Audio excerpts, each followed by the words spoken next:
Hey everyone, I'm Andrew Coonrad from NVIDIA, and I'm here to show you the GeForce GTX 560 GPU, brand new, going to be available on May 17th. So what's so cool about this graphics card is this will enable you to play high definition 1080p gaming with all the features that you desperately desire on your PC platform. Some of those features include 3D Vision, PhysX, and of course DX11 enabled games at 1080p resolutions. So now what we're going to do is we're going to show you some of the greatest and upcoming games on the GTX 560 at a 1080p resolution.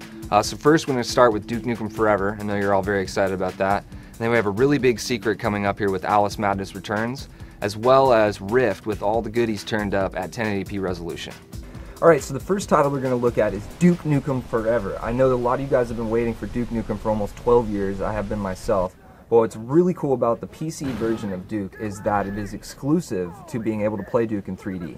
GTX 560 is the perfect GPU for playing Duke in 3D, as it allows you to play at full 1080p resolutions, HD 3D with NVIDIA 3D Vision. Besides Duke, there's over 500 other games that we support in 3D Vision. 3D Vision is awesome. You can see the eyeball from the Cycloid Emperor and rockets from the Devastator popping out all over the screen. It's a really cool experience. You really need something like the GTX 560 to run Duke in 1080p 3D. It's good. Alright, so the next game we're going to check out is Alice Madness Returns. It's a little bit darker than your standard Wonderland adventure.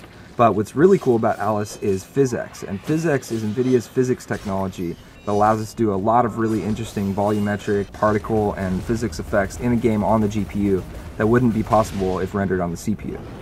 Now what I'm going to show you is a side-by-side of what you're missing when you're not using NVIDIA PhysX with Alice. So in this scene, as you can see on the right, with PhysX enabled, Alice is using the Pepper Grinder gun, which has particles flying off it that are persistent, they stay on the ground, there's volumetric smoke that's being rendered by the GPU, as well as the oil enemy. As he gets blasted, oil falls to the ground and stays on the ground persistently that you can interact with as the character. Whereas on the left, none of these things are present.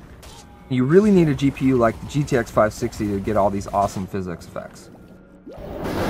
So now we're looking at Rift. Rift is an awesome game because it is a brand new MMO that's a lot more graphically intense than some of the other previous MMOs you might have played. What you can see here is the GTX 560 is playing Rift on the Ultra settings at 1080p, whereas a 9800 GT, for example, could only play 1080p at the lowest possible quality settings.